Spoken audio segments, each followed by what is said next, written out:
Hi friends, எல்லோரும் எப்படி இருக்கீங்க? நலமாக இருக்கீங்களா? நல்லா யாரும் ஆரோக்கியமாக இருப்பீங்கன்னு நம்புகிறேன்.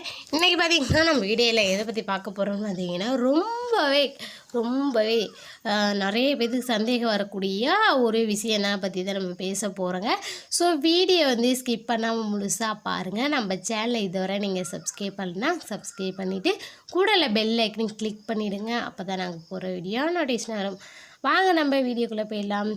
இப்போ பாருங்கள், நம்ம எப்போதுமே நிறைய பேருக்கு ஆசைகள்லாம் இருக்கும் ஓகேங்களா. நம்ம செக்ஸுவல் லைஃப்லன்னா நிறைய பேர் சந்தோஷப்படக்கூடிய ஆட்களும் நிறைய பேர் இருப்பாங்க. அது இல்லைன்னா நிறைய பேர்த்துக்கு ஒரு மாதிரியாகவே இருக்கும் ஓகேங்களா. இதனால் நம்ம கர்ப்பிணி பெண்கள் குழந்தை பிறந்ததுக்கு அப்புறமா நம்ம எப்போ செக்ஸுவல் லைஃப்பில் இருக்கலாம் அப்படிங்கிறதாங்க நம்ம இந்த வீடியோவை பார்க்க போகிறோம்.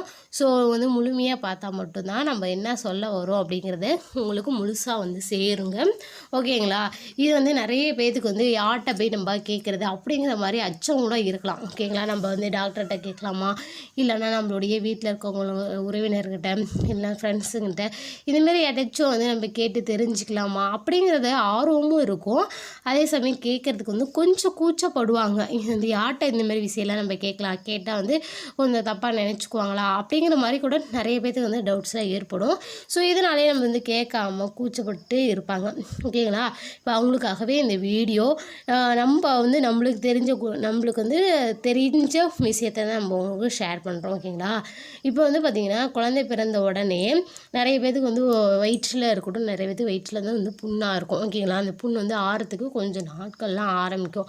அதனால தான் நம்ம டெலிவரி டேட்டில் நம்ம கணவர் மனைவிலாம் ஒன்றா இருக்கக்கூடாது, நம்ம அம்மா வீட்டுக்கு அமுச்சு விடுவாங்க. அதாவது அந்த பொண்ணோட அம்மா வீட்டுக்கு அமுச்சு விடுவாங்க.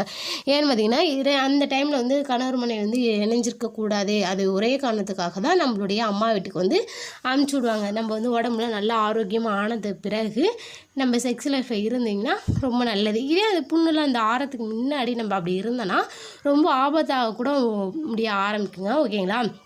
இது மட்டும் இல்லாமல் நம்ம இன்ஃபெக்ஷன் ஆகிறதுக்கு கூட வாய்ப்பு அதிகமாகவே இருக்குது. ஸோ எந்த மந்த்லேருந்து நம்ம இருக்கலாம் அப்படின்னு பார்த்திங்கன்னா, இப்போ சிசேரிங் நம்ம பண்ணி நம்ம குழந்தையெல்லாம் எடுக்கிறோம் அப்படின்னு நம்ம நினச்சிங்கன்னா, நம்மளுக்கு சிசேரிங் ஆப்ரேஷன் பண்ணி தான் நம்ம குழந்தை எடுக்கிறோம் அப்படின்னு பார்த்திங்கன்னா, கண்டிப்பாக நம்மளுக்கு ஒரு 6 மாதம் ஆகணுங்க. ஆமாங்க, 6 மாதம் ஆகணும். நம்ம செக்ஸுவல் லைஃப்பில் மீண்டும் நம்ம இருக்கிறதுக்கு 6 மாதம் ஆகணும். ஏன்னு பார்த்திங்கன்னா, நம்மளுடைய வெளிப்புண் கூட சீக்கிரமாக ஆறிடும். ஆனால் உள்புண், அதாவது நம்ம குழந்தை உள்ளுக்கு வச்சு உள்ளார ஒரு தையல் மாதிரி போட்டிருப்பாங்க. உள்ளார தையல் ஆறுறதுக்கு ரொம்ப நாள் எடுத்துக்கும். 6 மாதம் வச்சு கிட்டத்தட்ட ஆறும். அப்போ தான் நல்லா நமக்கு அந்த புண்ணு ஆறும் ஓகேங்களா. இல்லைன்னா அந்த டைமில் நம்ம செக்ஸுவல் லைஃப்பில் இருந்தோன்னா நம்மளுக்கு ரொம்பவே ஆபத்தாக ஆரம்பிக்கும். இது மட்டும் இல்லாமல் இன்ஃபெக்ஷன் ஆகிறதுக்கு ரொம்ப நிறைய சான்சஸ் இருக்குங்க. நம்ம இந்த மாதவிடாய் பிரச்சனைலாம் இருக்குது பார்த்திங்களா. இப்போ குழந்தை பிறந்ததுக்கப்புறம் நிறைய பேருக்கு மாதவிடாய் வராது. நம்ம ஏன்னு பார்த்திங்கன்னா, நம்மளுடைய குழந்தை பால் குடிக்கிறதுனால அந்த மாதவிடாய் வராது. குழந்தைக்கு பால் நிப்பாட்டினதுக்கப்புறம் தான் அந்த மாதவிடாய் மறுபடியும் வரும். ஸோ நம்மளுக்கு இது நல்லா தெரிஞ்சுக்கணும். நம்ம சிசேரி ஆனதுக்கு அப்புறமா நம்மளுக்கு எப்போ பீரியட்ஸ் வருதோ அதுக்கப்புறம் பீரியட்ஸ் நார்மலாக வர்றது, அப்புறம் இந்த வெள்ளைப்படுதல் இந்த மாதிரிலாம் ஏற்பட்ட பிறகு நம்ம செக்ஸ் லைஃப்பில் இருக்குது ரொம்ப ரொம்ப நல்லது. அப்போ தான் நம்மளுடைய பாடி நல்லா ப்ரிப்பேராக இருக்குது, எந்த ஒரு இதுவுமே இல்லை, எந்த ஒரு எஃபெக்ட்டுமே இல்லாமல் நார்மலாக இருக்குது அப்படின்னு அர்த்தம் ஓகேங்களா. C-செக்ஷன் பொறுத்த வரைக்கும் மினிமம் 6 மாதமாச்சும் நம்ம நல்லா இருக்கணும். அப்போ அதுக்கப்புறம் தான் செக்ஸ் லைஃப்பில் இருக்கலாம் ஓகேங்களா.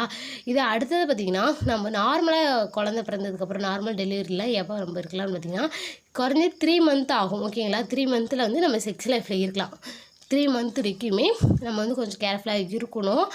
அந்த டைமில் பார்த்திங்கன்னா, நம்ம நார்மலாக டெலிவரி ஆனாலும் அவங்களுக்கும் பார்த்திங்கன்னா தையல்லாம் கொஞ்சம் போடுவாங்க ஓகேங்களா. குழந்தை பிறக்கிறதுக்கு கொஞ்சம் இடம் கொடுக்கறதுனால நம்மளுக்கு தையல் போட்டு விடுவாங்க.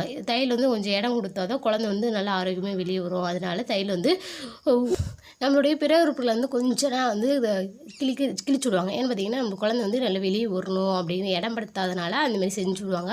ஸோ அங்கேயும் பார்த்திங்கன்னா ஒரு 3-4 தையல் போடுவாங்க. இருந்தாலும் அந்த புண்ணு நல்லா ஆறணும். அந்த புண்ணு வெளிப்புண்ணு தான். வெளிப்புண்ணு ஆறத்துக்கு கொஞ்சம் ஒரு 3 மாதமாச்சும் எடுத்துக்கும் ஓகேங்களா. அதனால் 3 மாதம் வரைக்குமே நம்ம உடல் உருவில் நம்ம இருக்கவே கூடாது.